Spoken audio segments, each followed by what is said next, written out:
Hi, everyone, and welcome to Murder and Merlot. We are a true crime book club podcast. I'm your host, Tara. And I'm your host, Michelle. How's it going, Michelle? It's going pretty good. I had a crazy, hectic week, but it was awesome. I took my kids to Calgary for a couple days and went to the zoo and, Very nice. saw cougars mating, which was, always a good time. Fun. Yes, for sure. Always fun. That is a highlight. Here, kids, let's have a little education. Right? Well, I guess it happens on the farm too, so they're bound to figure it out sooner rather than later. Legit. Yeah. Sex Excellent. Education, animal style. Well, this is off to a great start already. Fantastic, right? Yes. Yes. And I just got back from BC.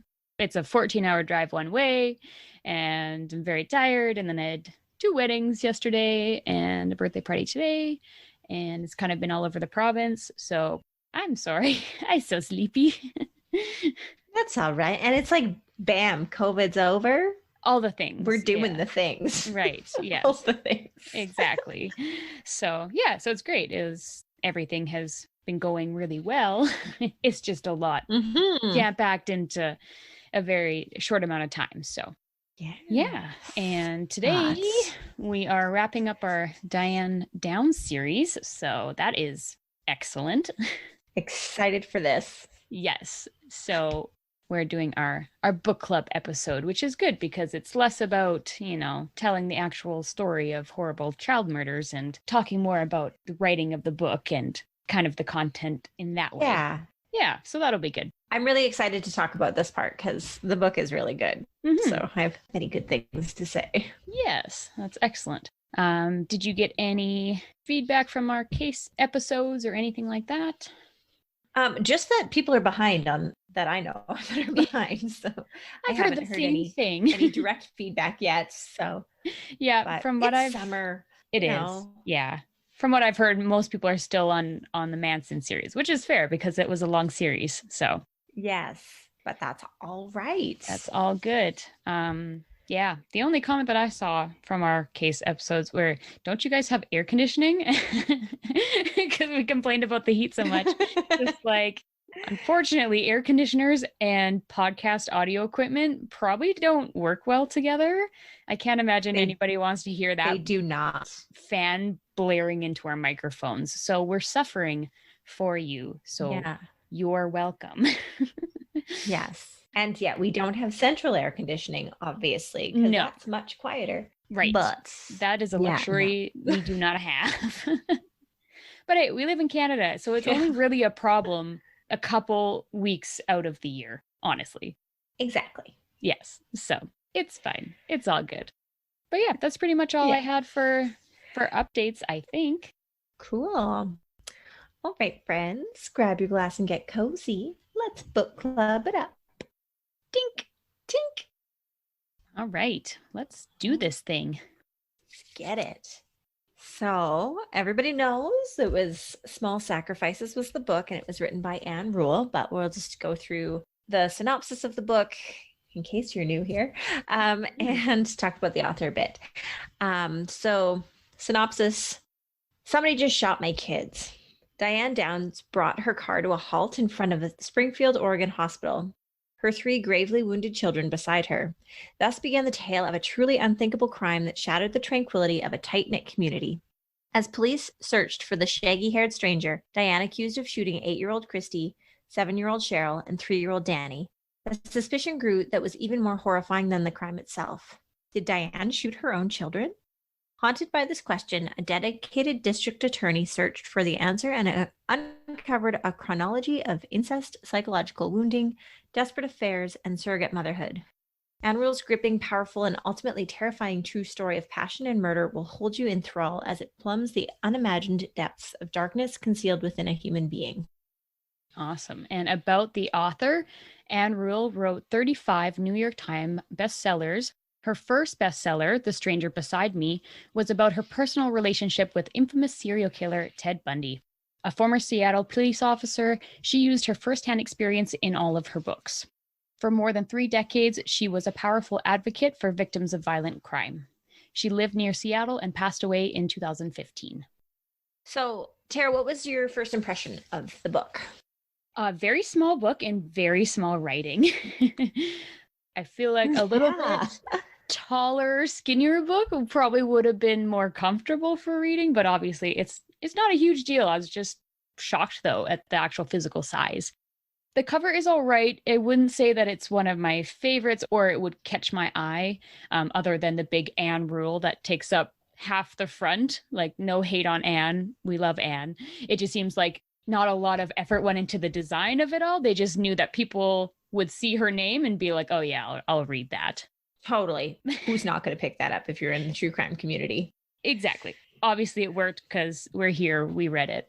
The picture choice for the front cover is interesting. It's like a very cropped family photo and you can't see anybody's full face, just like mouths and eyes. So just by looking at the cover, you wouldn't know that the book was about Diane Downs. So it's an interesting choice. I do like the title, Small Sacrifices, though, because to Diane, the horrible mother that she was, losing her kids was just a small sacrifice for getting what she wanted. So I think it's very suiting. Again, it just would have been nice to add like the true story of Diane Downs or something like that so you knew what the topic was right away.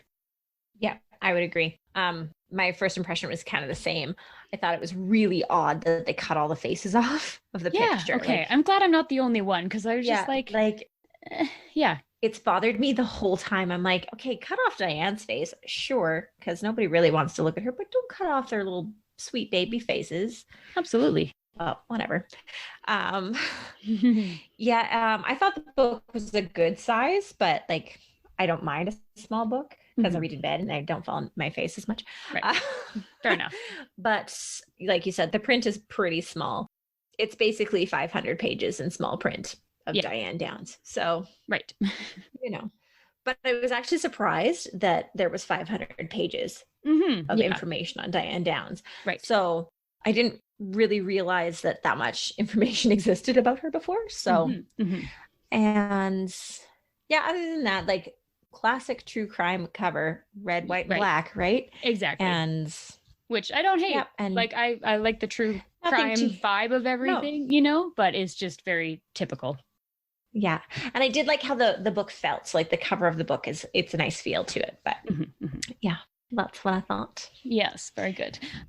Before moving on, I'm just going to say that today, actually, I realized that the audiobook and my physical book copy, not the same, which I don't know how is possible. Like, it's the same book written by Anne Rule. The audiobook was read by Anne Rule.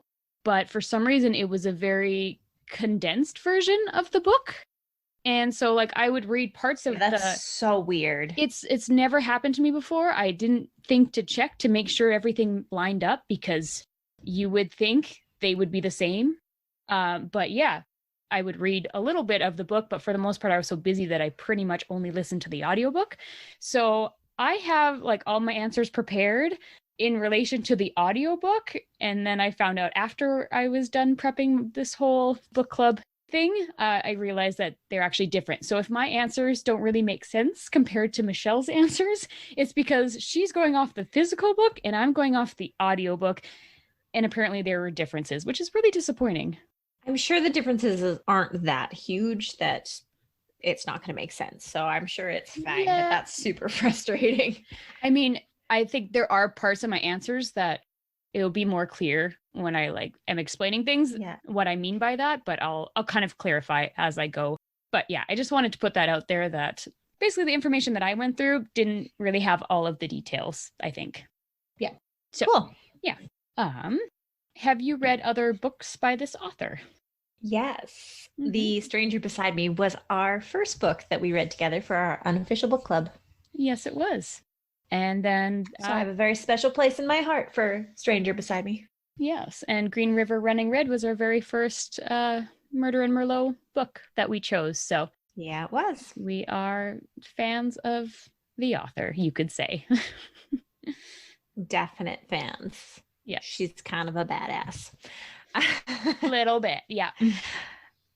So who chose this book and why? Michelle did.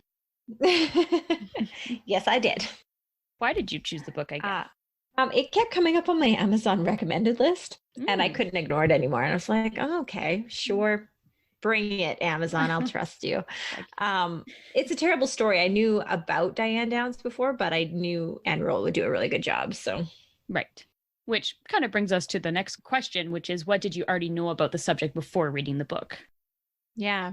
I knew a fair bit just from listening to other podcasts cover it. I knew the Duran Duran connection and that she shot her kids and that she was a chatty narcissist, a shaggy haired stranger, all of those things. But I didn't know all of the nitty gritty. Yeah. What about you?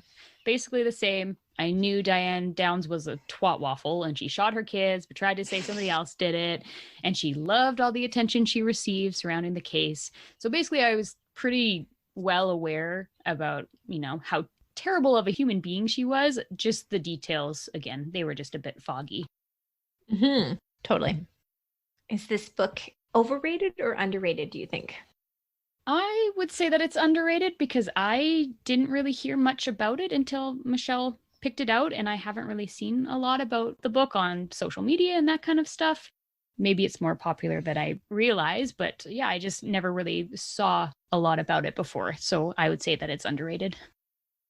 I agree. It's not listed as a top true crime novel, but man, like so many things happen in the story and it's so well written. I definitely think it should be on more people's radar.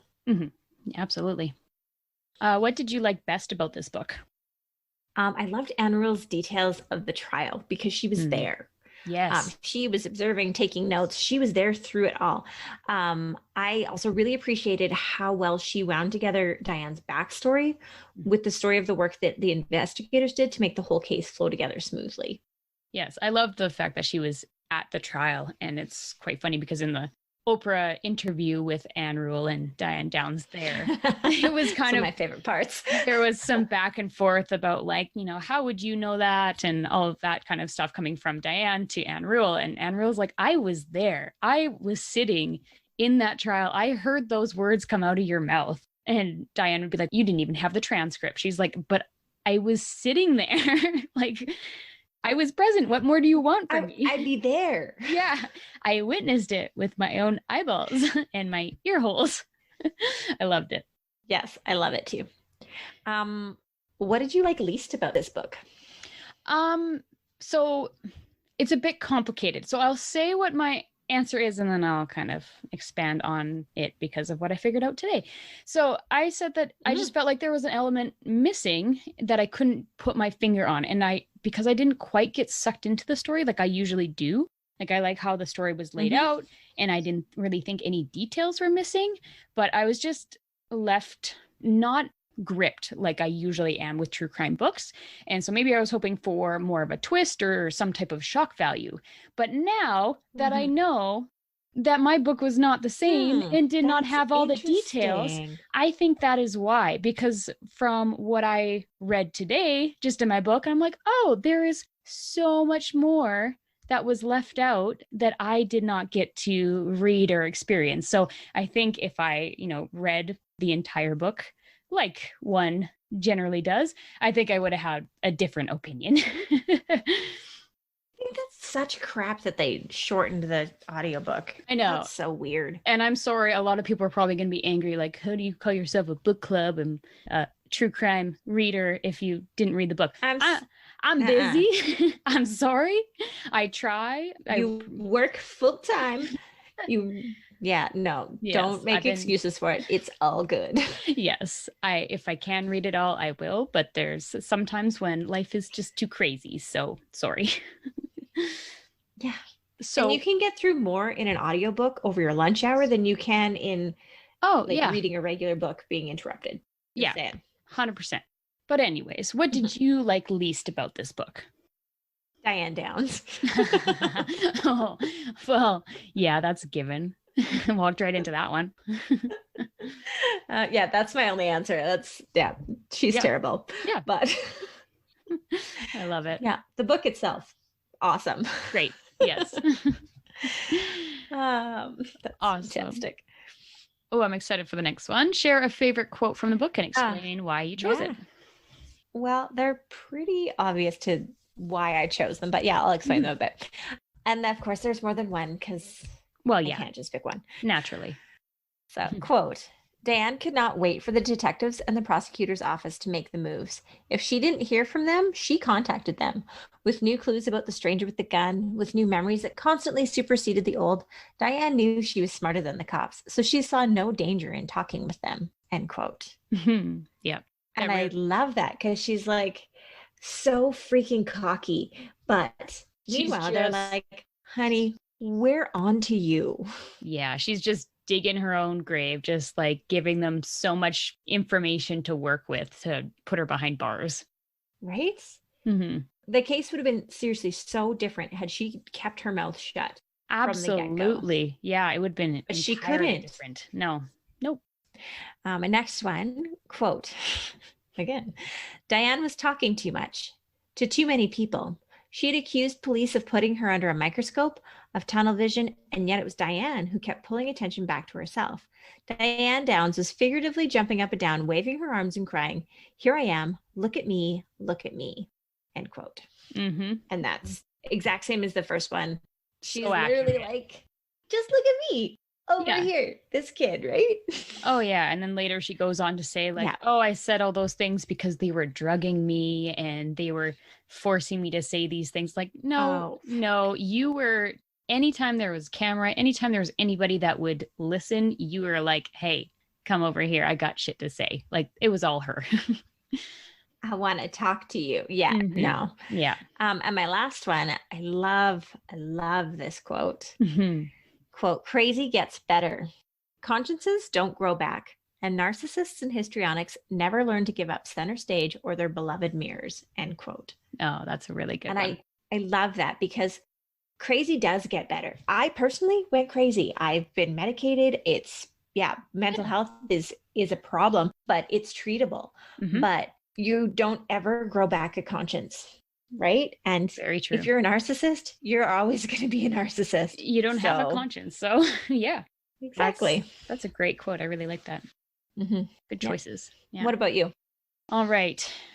Well, again, this is where I figured out that my book is different. So I had a bunch of different quotes actually picked out, but then when I went to find them in the book, there was like a page or 2 pages of like words in between what I thought my actual quote was. So yeah, some of the quotes that I wanted to include, I did not, because it would have been like 2 pages of writing all of a sudden. So, but I picked out some good ones anyways. So my first quote is relating to when Cheryl Downs was a baby. Quote, through it all, Cheryl screeched. She would not be comforted, stiffened with rage, anxiety, or some innate knowledge that the world would not be a happy place for her. The baby, conceived to fill in the chinks of Diane's wall of love, was instead a fussy, screaming creature who wasn't even cute. End quote. Oh, that part just broke my heart. Yes, absolutely. And I like this quote for 2 reasons. For one, it was kind of foreshadowing the unhappy life and the cruel death of poor Cheryl. Poor Cheryl Downs. It's, like she said, an innate knowledge that something bad was going to happen. Like, that's just, I don't know. That just gets me. You know. And the other reason I like it is that it shows Diane views her children as objects that were brought into this world simply for her own gratification, and she did not care about any other aspect of mothering or the children themselves. Cheryl didn't fit the fantasy of what Diane wanted her to be like, so later she would discard her like the object she thought she was. Yeah, and for her to be like, it wasn't even cute, right? Yeah, like that drives me crazy. Oh, and like I've said before, I've had the colicky baby that screamed for friggin' 9 months of it, and it was hard and it was horrible. But I love that kid. Oh man, even when he was screaming at me, I would move heaven and earth for him. Absolutely. So screw you, Diane Downs. You're the worst. Exactly. My next quote relates to the defense's argument about unconscious transference, which means that a subject places one event that has happened within the same time frame of another event, even though they may not have taken place at the same time. So basically, the defense was trying to argue that human memory is often flawed and will fill in missing pieces with its own details. So the quote to go along with that is, quote, sane humans may and often do mix up memories of factual events in their minds, fabricate and become confused. But they do not mix up dreams and reality, fantasy and fact, not unless they do it deliberately, end quote. Mm-hmm. So basically they're saying, yeah, two events could happen, not at the same time, but your mind can piece them together. But there was no shaggy hair man on the road on a different day that this all happened. Like, how do you justify that, saying that that was a different memory from a different time and that's why she connected them all together? It's all fabricated. So that argument is all fabricated. It doesn't work. It's void. Right. And I like what they said about how human memory, whatever, is like fuzzy, basically. Yes. It's why eyewitness testimony isn't always reliable. Like, because people may think that it's a 6 foot tall guy and then the next guy will be like, oh yeah, it's 5'7", or whatever. Absolutely. Light brown hair versus brown hair, right? Like there's totally different perspectives, and how your brain puts it together, your memories, it's not necessarily always solid. Yes, exactly. It's not like a tape recorder where, it's going to play in your mind exactly how it happened. You're going to perceive things differently, or, your emotions can play a part in it too. Like, you see a scary guy. Well, maybe like when you retell the story, like you describe him as bigger than what he was, or like scarier than he was, or creepier than, just that's emotions kind of taking over. So it's absolutely true that your memory is not always solid. Like there's going to be some inaccuracies for sure, but the entire story that was made up, it's just false and obviously a lie. Totally. Love that. Yes. So this one is an added question because of the situation.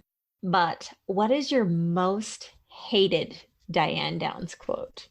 Oh man, there's so many quotes to choose from. Like it was actually really difficult to limit myself to only a couple because the shit this woman says, like we've said so many times, but seriously, the things that come out of her mouth, it's unreal.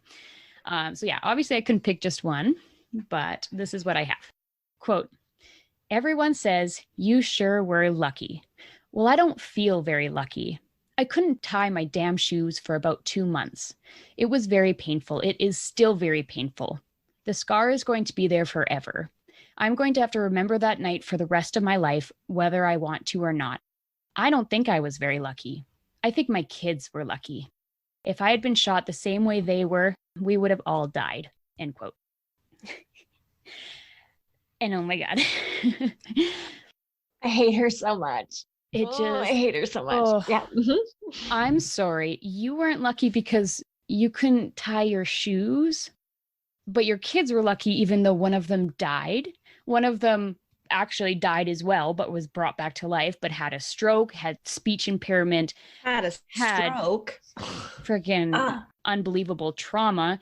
The other one was paralyzed, but you couldn't tie your shoes, so you were the unlucky one here. Yeah, I feel so bad for you. Oh, and you have a scar. A scar that's going to remind you about that day? Well, no shit, you're going to remember that day for the rest of your life. Your fucking kids were attacked and one was murdered. But a scar on your body, that's the only thing you care about because it affected you physically. Oh my God. Yeah. And if you didn't want the scar, maybe you shouldn't have shot yourself in the arm. Exactly.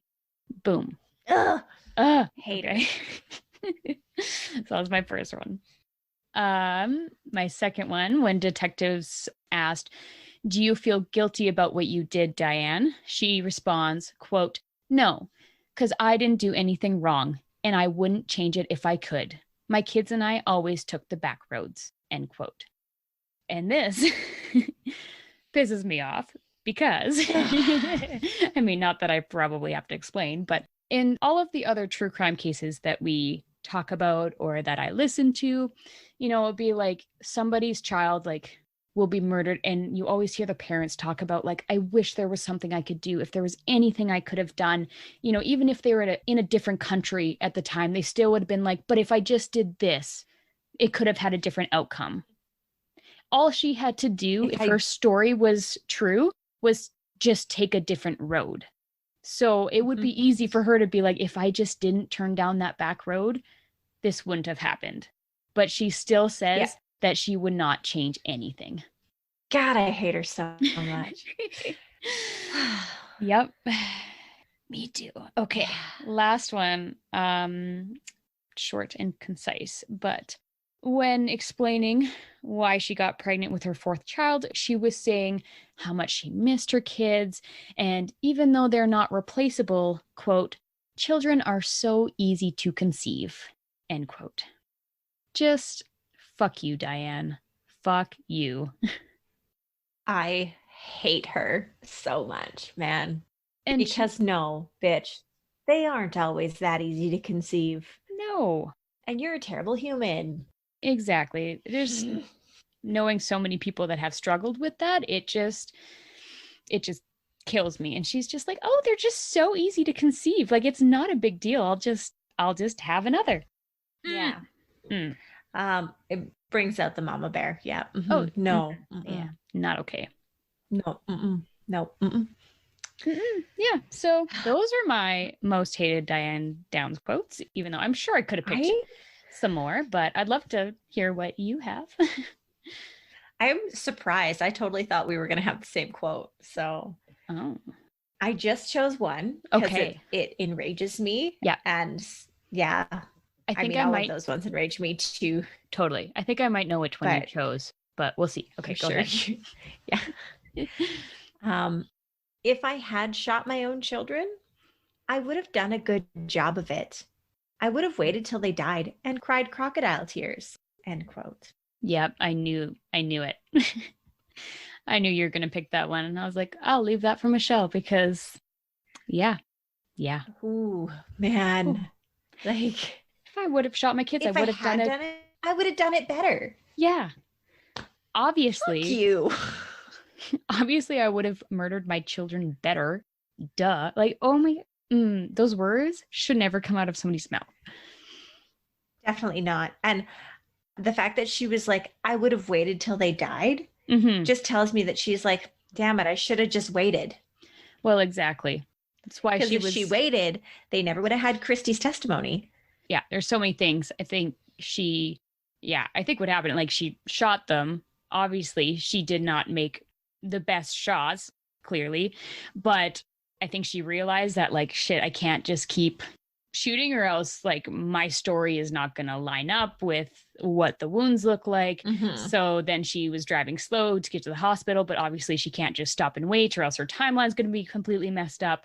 So yeah, basically she's trying to use it in her defense that I would have done a better job, but really she just didn't do a good job in the first place. Not a good job. You know what I'm trying to say. No, I know what you're trying to say. She's just a terrible human all around, but yeah. Yes. Yep. That's one of the most, I think, infamous Diane Downs quotes for a reason. Yeah. Gets me fired up. Oh yeah, they all do. Anytime she opens her mouth, I'm like ready to fight. Yeah. Yeah. Okay, let's get back to the book. So then we can calm down a little bit. Well, I guess this question doesn't really help. What were you feeling when you read this book? I will let you guess. Yeah, I'm gonna say rage. Rage. So much rage. There was some shock in there, some disbelief. Sadness for those sweet babies, and overwhelm, just straight up overwhelmed during Christy's testimony. I'm not even gonna lie, I cried when I read it because I was like, holy fuck. Yeah. But also, if there was a feeling of your eyes rolling, like not just like exasperation, but if the actual feeling of your eyes rolling was a thing, I felt that a lot. Oh yeah, 100%. Anytime, again, she opened her mouth, there was a quote from her. It's just like, you just feel your eyes hitting the back of your head. Yeah, like, I don't think there's a word to describe that, but man. If there is, let us know, because that would be a great word to have in your vocabulary. Yeah. Now we should create one. Yeah. Yeah, so pretty much same thing. Rage, man. Just so much rage.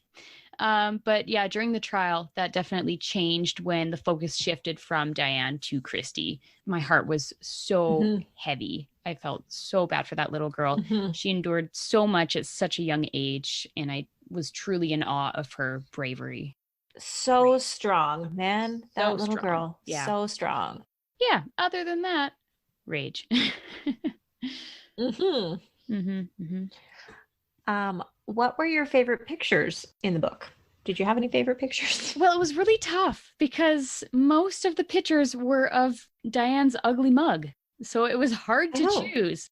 But I guess I would have to say the picture of her being arrested after her escape, since it was the final time she was being put away for good in that, well, hopefully, knock on wood, um, put away yeah, in a maximum security prison where she belongs. So I guess if I had to choose one, that would be my favorite picture. totally. I said the pictures of Christy, Cheryl, and Danny without their mom in them. Yes. Yeah. They're just such pure and innocent, sweet little babes. Mm-hmm. And yeah, any picture that has Diane's face and it makes me want to punch her. So Yeah. yeah, I just went with the babies. I was gonna go with that, and then I would look at little like Danny Downs, and I'm like, my heart hurts too much. I can't look at it. I can't look at it. So yeah, It's yeah. Cheryl's face, Cheryl's Oh, little face, just like, oh, so I just precious. want to like take that little girl and hug her, I know. right? Yeah. That's all I want to do. Ugh. Ow. It Yeah. hurts. Yeah, I know. Mm. What did you think about the book's length? Would you have added to it or shortened it? I think it was as long as it needed to be.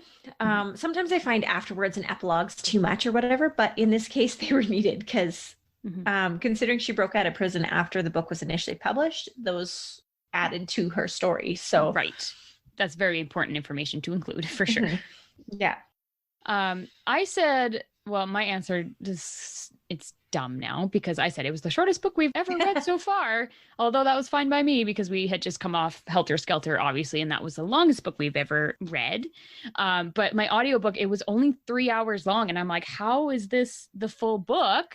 But there was a beginning, middle, and end, and it had all of the details it sounded like. So I thought it was appropriate because I'm like, well, I don't know what else you would add to it. But yeah, no, there was apparently more to be added to it. I just didn't know. It was weird because when you said it was only 3 years long, I'm like, holy shit, how fast is Anne Rule reading? Because I'm Yeah. flipping through my book. I'm like, She's like Buster Rhymes. Like, yeah. Anne Rule, the notorious white rapper. Don't you know? That's like the other side of Anne Rule, man. She's gangsta. It's all good. She's gangsta. The more you know. Yeah. Yeah. So I don't know if I would have really thought about it. I mean, I did think it was weird that the length of that was that short. But again, why would I think they're any different? Right? Who knew? So weird. It's so weird. I'm going to check from now on. I promise. If you could hear the story from someone else's perspective, who would you want to hear? Although it would be absolutely heartbreaking, I would like to hear the story from Christy's perspective. Life before the shooting, what really happened that night, what the recovery was like, the trial, and what life was like after that, and how it still affects her today. Like that would be an incredible firsthand survivor story, and we love a survivor story. But yeah, it would be a tough one to get through for sure. Yeah, I struggled with this one a bit because Anne Rule did such an excellent job of showing the perspectives of so many people, like Fred Hughie. Like lots of times I'd be like, I want to hear his side. Yeah. But yeah, I'm the same. I'd want to hear from the kids as grown-ups. I want to know their view, like you said, life before, life after, recovery, like PTSD, long-term effects. Man, I want Yeah. it was like reading Dennis Rader's daughter's book, Carrie Rawson's book. Yeah, exactly. Like hearing her perspective of what her life was like before and then the trauma and then afterwards. It was so interesting. Yeah. And just that would what just they be have overcome. Yeah. And it would just be amplified in this version because she was the actual target of the attack. Obviously, what Carrie Rawson went through was horrifying, but for a parent to attack a child like that and then having to live through that and recover from that, like that's just a whole nother ballpark. Exactly. And to testify against your mom. Yes. Right? Like that's Not insane. easy. Absolutely. No. But I would definitely want to hear from both the kids, like from Danny and Christy. Mm-hmm. Yeah, for sure. For sure. Ooh, this is a good one. What song or songs does this book make you think of? Well, Naturally Hungry Like the Wolf by Duran Duran. Of course. Of course. Thank you, Diane Downs, for ruining a good jam. It's like you're reading what I wrote because word for word, what you just said is typed out on my screen. Like, thanks for ruining a good fucking song. And yeah, I didn't even have that written down. It's just, that's how I feel. Oh, yeah. The Kids Aren't All Right by The Offspring. That's a good one. Mm-hmm. Mm-hmm. You're So Vain by Carly Simon. Nice. These next two would be for Christy and Danny. Mm-hmm. Fighter by Christina Aguilera. Mm-hmm. And Brave by Sarah Bareilles. Both amazing songs because they're fighters and they're so brave. Absolutely. And my last one is All That She Wants by Ace of Base. Mm-hmm. Yep. Do you know the song? Yep, I do. All that she wants is another baby. Yeah. That is so soothing. It came on the radio and I was like, You're I was like, driving yes. it to my farm and I was like, Diane Downs. It's perfect. Good find. Yeah. Yeah. I love it. Yeah. I love okay. it. I want to know yours. Yes. Like I said, Hungry Like the Wolf obviously has to be on there. Number one. I have Devil Woman by Cliff Richard. Because naturally she's a good one. She's a devil woman, which it's kind of funny. Wiley's nickname for me is Devil Woman, which usually people are like have pet names like Babe or Sweetie, and Wiley calls me Devil Woman because that's just our relationship. So that it kind of makes me sad. Yeah, it's perfect. That Devil Woman is Diane Downs, and it's also my name, but it's suiting for Diane. I'm not like her. I'm just saying. No, not at all. Nope. Cold as Ice by Foreigner. Ooh, also another good one. I know. I really like that one. I was like, oh, that's perfect. You Give Love a Bad Name by Bon Jovi. Mm-hmm. Especially all the talk about you're a loaded gun and shot through the heart and all that kind of stuff. Like it's actually very suiting if you read the lyrics. Yeah. Well done. Yeah. Your Time Is Gonna Come by Led Zeppelin. She's a shitty person and her time's gonna come and she's locked away, so it's all good.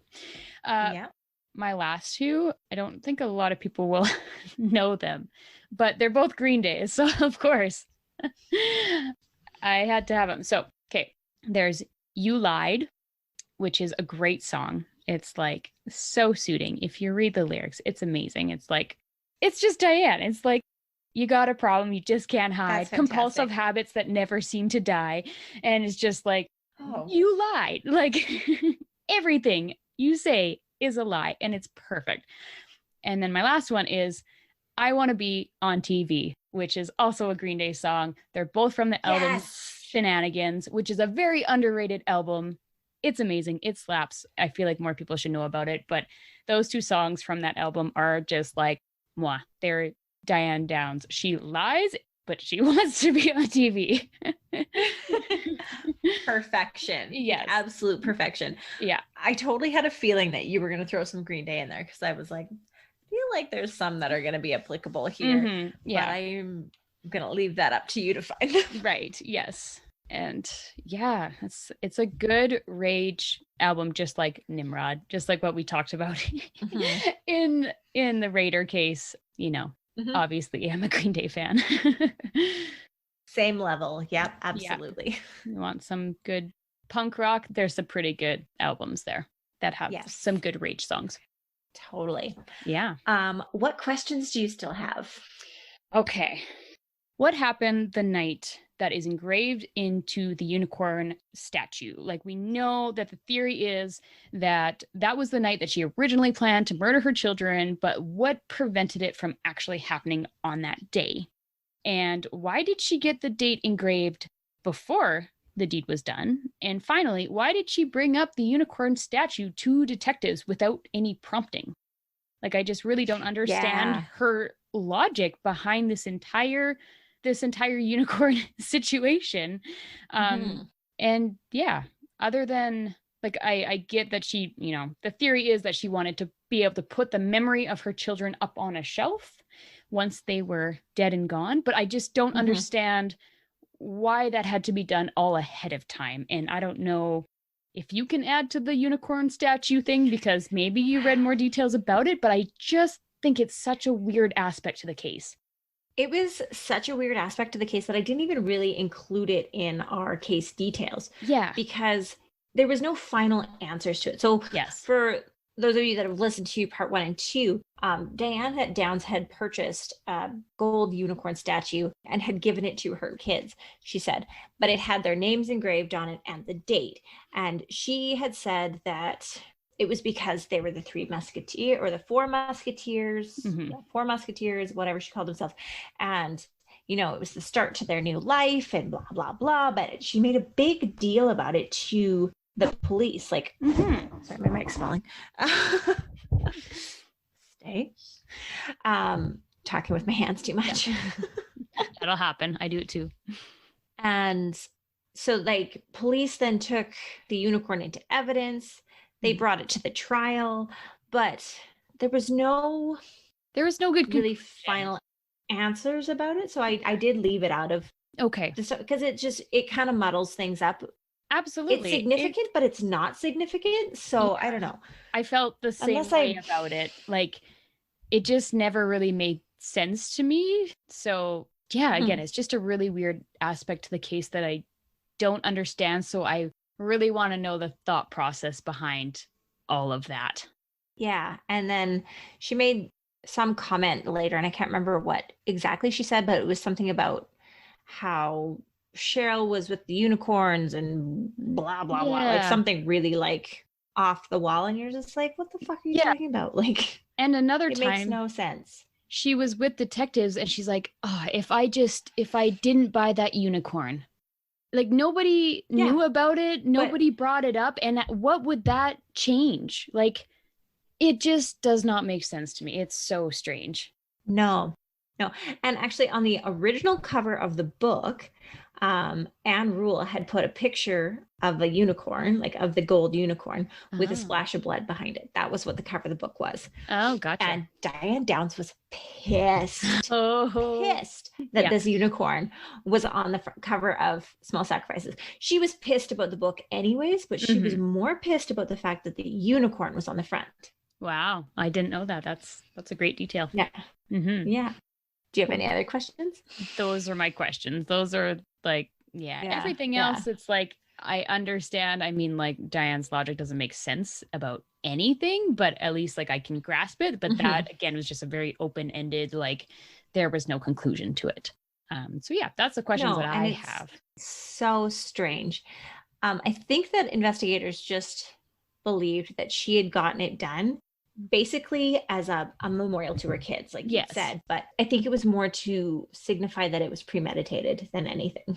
Right, exactly. But why would she do that? Why would she have something that proves that what she did was premeditated? Like, she put the date on it before it was done, when the date has zero significance to anything else in their lives. So it's like, where did you get that date from? What makes that date so special to you? It's insane. Anyways. I know. What questions do you still have?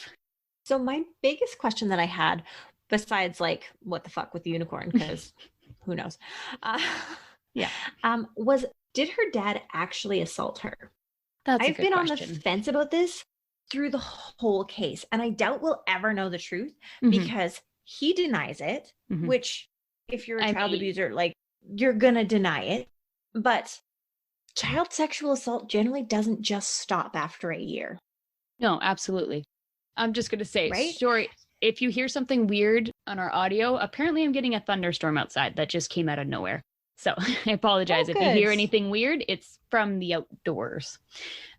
Anyways, please continue. Cool. Yeah. Yeah, no, that was my biggest question, because something about it makes me not believe her. Yes.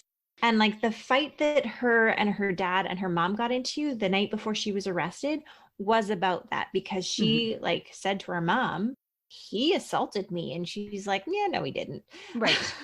But again, hard to say, because it's so hard to say because it happens more frequently than it should. And it is really hard for people to come forward to be like, this happened to me. But then at the same time, so obviously you don't want to discredit those people that finally are like, this happened, like we need to acknowledge it. But then we see people like Shelley Notek, who did the same thing. And she made up all those lies about her abuse, which was basically proven that it was all made up. So then I really compare Shelley Notek and Diane Downs a lot. And so I do too, yeah.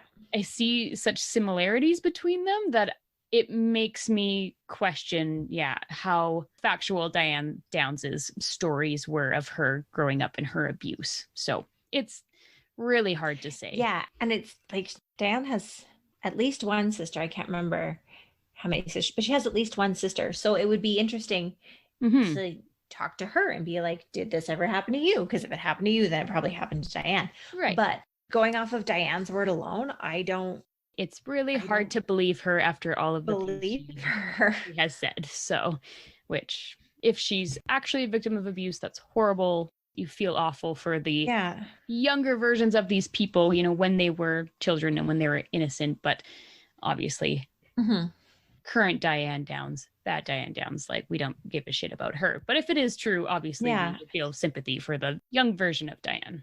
Totally. Exactly. Yes. But I don't know.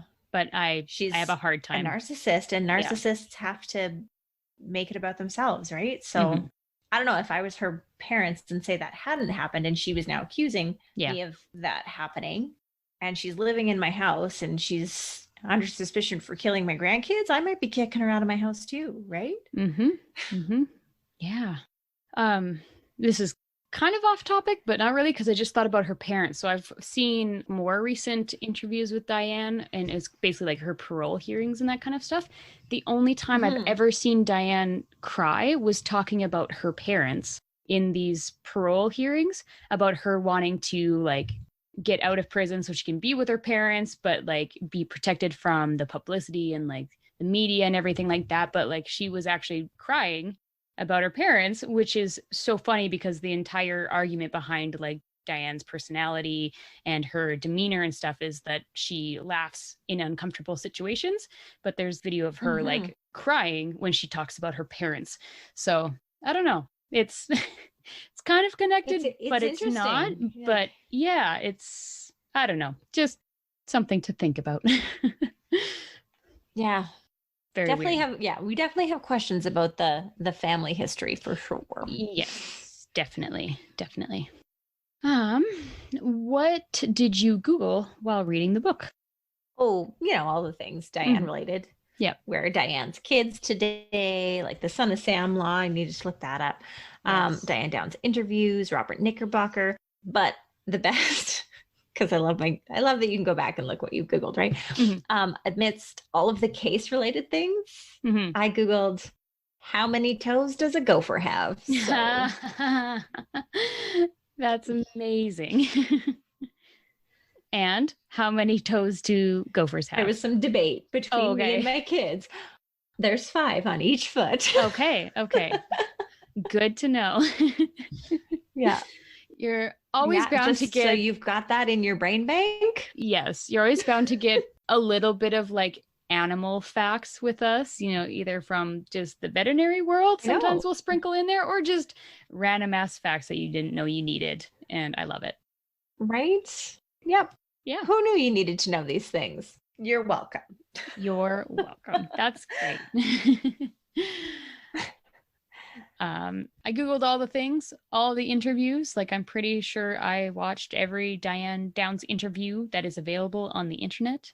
My favorite, as we already discussed in part 2 of our case episodes, was the Oprah interview in 1988, where Anne Rule was there as a guest and Diane Downs on a video call, which was amazing, but we have talked about it extensively already, so I won't get back into it. But that was great. I also watched My Mother Sins, a 2020 documentary, at least what was available on YouTube. I'm pretty sure the ending was cut off, so I probably missed some of it, but yeah, you can find that. And I also Googled the actual area of the shooting to know what the scenery looked like, because for some reason I have a very specific scene in my head of like where this all happened and what it looked like. And I have no idea where it came from. I just created this image and it doesn't. I looked up the area. I tried to find the roads and the rivers. They don't look like what's in my mind. I don't know where I came up with this image, but yeah, I always like to try to place things and have the most like accurate information and scenery.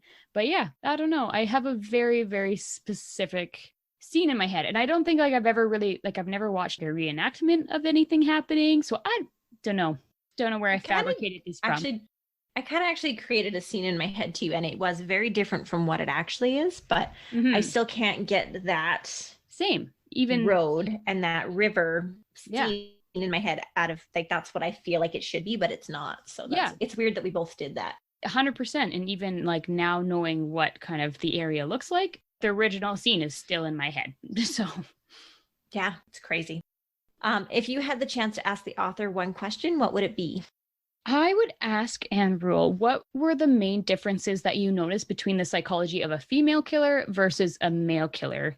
And in your opinion, does Diane have the typical characteristics of female killers, or is she kind of a breed all of her own? Ooh, good question. It's just obviously male killers are much more prevalent. We see them a lot more often. Anne Rule has written about them a lot more often. So I just feel like her opinion and perspective on that would be really interesting to see what she saw differently. That's so interesting. Yeah, I like it. I don't think I could ask Anne Rule just one question. Well, yeah, I snuck two in there. I think we need to go for some bevies and we'll just like chat all night. That would be ideal. But in regards to the case, I would really want to ask her what it was like sitting in the courtroom, watching Diane, listening to Christy's testimony. Oh my God. I can't imagine. Because I don't think that you could actually put into words how that would have made you feel. But yeah. It would be interesting to hear her try, though, to explain that feeling. Like, oh my God. Totally, right? Like, if anybody could, it would be Diane, or it would be Anne Rule, sorry. Absolutely. So, yeah, great question. Would you read more books from this author? Why or why not? Absolutely, because she's a true crime goddess. Yes, I said, of course I would. I would read Anne Rule's grocery list that she scribbled on a napkin. Let's be real. Truth. Yes. So much truth. Pretty much anything she does, I'll pick up. She's great. Yeah. What would you rate this book? So I said 7.5 out of 10. But keep in mind, this is the audiobook that apparently had a lot of missing information. I think if I read the full book, it would have been higher up there. But yeah, that's what I went with. What would you rate this book? Yeah, I said 8.5 out of 10. So I was like, one above you because there is more details definitely in the book. Not quite a 9 because I don't know, I saved those for the real special ones, but 8.5 for sure. Perfect. Sounds good. Would you recommend this book to others? Definitely, but it's not for everyone. Child murder and whatnot, it's not for everybody, but I would definitely recommend it if you wanted to hear the story. Yeah, I basically said the same thing. It is a good true crime book. It isn't too long, kind of, but it's not as intense of a long read like Helter Skelter or something like that.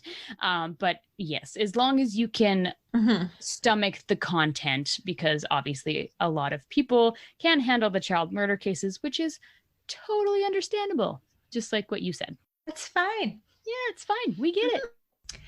Cool. Yeah, we understand. Mm-hmm. We are happy to be done with the child murder case now. So. Absolutely. Right. So I actually got to have a little chat with somebody who is currently reading the book. Her name is The Bookish Bitch on Instagram, which your name is fantastic. I love that. Isn't it great? Mm-hmm. And she's currently reading it. She wasn't quite done it, but we were able to have a good back and forth chat about it. And she said she was honestly surprised about the sheer volume of information about Diane's life that was discovered and woven into the case in some way. And she said that it was really well done. It somehow keeps you totally engaged while reading about the most mundane parts of her life. And then all of a sudden something huge gets revealed without you having any idea that it's coming. And I cannot agree more. Like, Anne Rule did a fabulous job of weaving Diane's life into the case details, and she truly gives you such a detailed description of her and her terrible life choices, but also showing Diane maintaining her innocence and the challenges that the investigators went through. But the lady knows where to drop a twist in a story. Like, absolutely. Yeah, excellent. Love that. I always appreciate listener feedback and other people's thoughts on the book, because I feel like our brains we're pretty similar. So a lot of times we agree about everything. So it's always nice to have, a third or fourth party to come in to let us know how they feel as well. Totally. And yeah, thank you, The Bookish Bitch, for chatting with me. It was awesome and I appreciate it. Yeah, absolutely. I think that's pretty much all the questions that we had. Yeah, I think so. So that's it. That's the end of Diane Downs. Wow, it just kind of feels weird. We're done. Moving on. I know. On to the next one. Yeah, on to the next thing. So yeah, just make sure you let us know what you think about the episode. If you have any comments about the book or about Diane Downs or what a piece of shit she is, let us know. We want to know. You can email us at murdermerlot@gmail.com. Find us on Instagram at Murder Merlot Podcast, Facebook at Murder Merlot Podcast, and Twitter at Murder and Merlot 1. You can listen to us on Apple Podcasts, Podbean, Spotify, and pretty much anywhere else you can find podcasts. We would love if you subscribed, and if you don't, you're dead to me. Awesome. And yeah, just remember, we are in the middle of reading our next book, which I'm so excited about, Midnight in Chernobyl by Adam Higginbotham. Yes. And I cannot wait for Tara to start teaching us physics. Oh, God. Just saying. Just buckle up. Get ready for science class. We're going. Yeah. I'll make it fun, though. I'll be the fun teacher. I'll be, Magic School Bus. Miss Frizzle or whatever her name is. Fantastic. Love it. Yeah. That's amazing. Yeah, it's good. I can tell you though, the crazy dreams that I've been having, because I read it before bed, about like nuclear fallout and radiation poisoning and just so many like weird dreams. Yeah. And it's not only dreams, but it kind of makes you want to be like those preppers, like end of world, like maybe this could happen. Like shit could go down and I want to be prepared. 100%. Yeah. I'm going to build a bunker. Yeah. Like, bye. Yeah. So if I start talking like a end of world prepper, I mean, I've had those thoughts before, so it wouldn't be that far out, but just know that it's directly related to this book that we're reading. 100%. Before we go, I have a quick story to tell you guys, because I don't think I've even told you this yet, Tara. Oh my gosh. But remember way back when we talked about like what your irrational fear is? Yeah. And like everybody was telling us birds. Yeah. Yes. I got attacked by a bird. Oh no.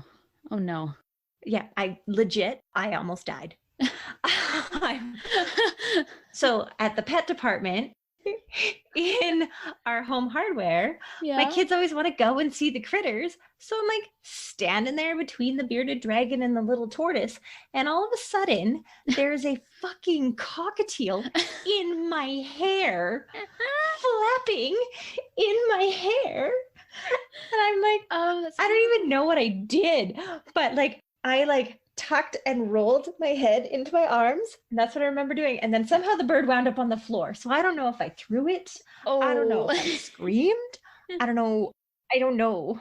My kids are looking at me like, holy shit, what just happened to mom? Yikes. This young girl comes out of like the back room and she's like, oh, are you okay? And I'm like, I'm not okay. I just had a heart attack. Are you kidding me? I'm okay. I felt like there's been a bird in my hair for a week since. Yeah. Like, it's not even okay. I'm sure you had that like uneasy feeling for like hours after that. Totally. She then like picked up the bird and removed it. And I'm like, well, that's the last time I visit the pet department for a while. No kidding. Oh my God, I thought I was going to die. Like, especially because your fear is like mostly like specifically to birds inside.